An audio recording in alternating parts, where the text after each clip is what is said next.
stay with us as we move on to EU. Now, French President Emmanuel Macron has expressed strong opposition to the United States announcement of 30% tariffs on European Union exports. Macron condemned the measure and affirmed France's full support for the European Commission in ongoing trade negotiations with Washington. He stated that France shares a very strong disapproval of the broad tariff plan and called for the use of anti-coercion instruments to defend the EU's interests. Macron emphasized the need to speed up the preparations of credible countermeasures if no deal is reached before the August 1st deadline. He said it is now up to the European Commission to assert the Union's determination to defend European interests. If the tariffs do indeed take effect, the potential impact on Europe could be vast. The value of EU-US trade in goods and services amount to $2 trillion in 2024, or an average of 4.6 billion euros a day, according to reports. Now we go back to our guest discussion with Dr. Ajay Dua. He's a former Secretary of Commerce and senior economist. Thank you, Dr. Ajay, for staying with us. Now looking at Europe with $2 trillion in annual trade between this US and EU, how do you think what sectors would be hit hardest by these tariffs and how quickly the economic effects might be felt? With Mexico, which we were discussing a little while ago, Europe is not really labor-intensive exports from there. There may be an odd country or two which has this high labor intensity because of population and skilled labor being available. But by and large, these are manufactured goods and services. Between Europe and the US, the services trade, which you mentioned about $2 trillion, is a preponderant one. The second, I think the sophisticated goods extend to a lot in the modern technology. Automobiles, of course, Europe has been very big, and it's been doing that for years together.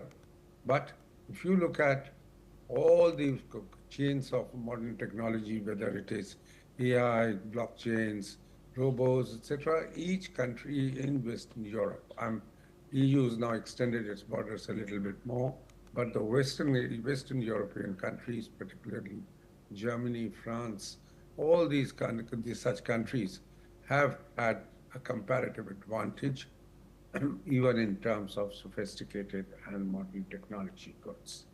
I think, again, as I said, 30% duty upon them would mean hurting them and hurting yourself even more. How long can the President of the United States go on hurting his own customers? They are his voters. At 30% duty and $2 trillion trade with, as you mentioned, about $4.5 billion a day, the inflation in the United States can gallop.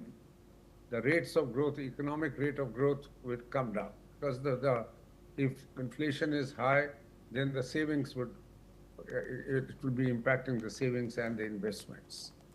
And Europe has been spending, as we all know, giving a lot of assistance to Ukraine, and it's bound now itself because of President Trump to stepping up the military budget of each country to 5%.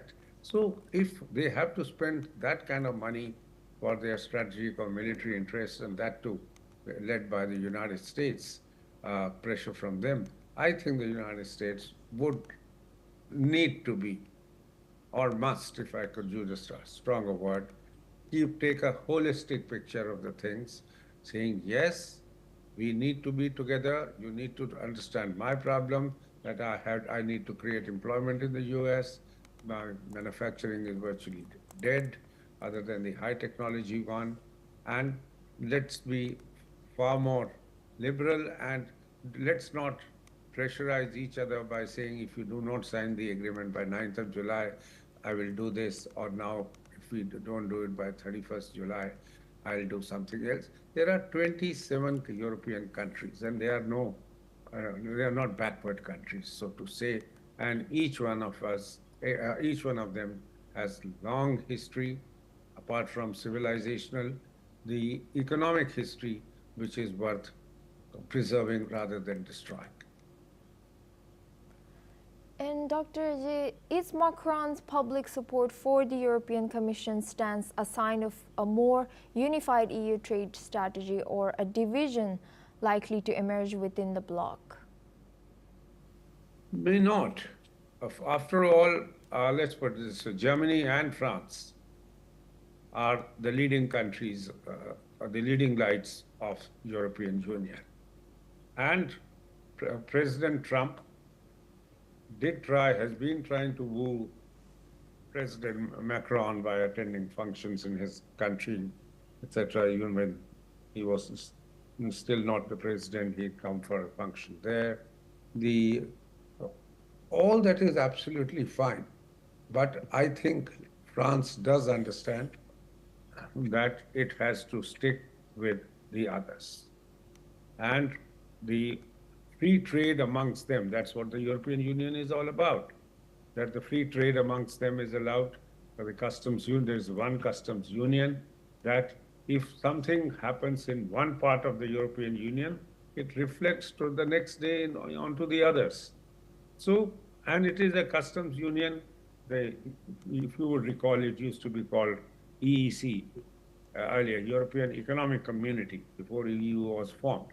And then came the customs union, and then we have now EU, which looks at even similar laws, that the lawmaking on a different, European laws apply in the parts of, in certain fields in all over Europe, and the local laws have to be consistent with EU laws. So the EU has come to stay, and it is now expanding, and I don't think anybody in his senses would like to, any European leader would like to break it up, and in any way, England did it under Boris Johnson and walked out in 2020.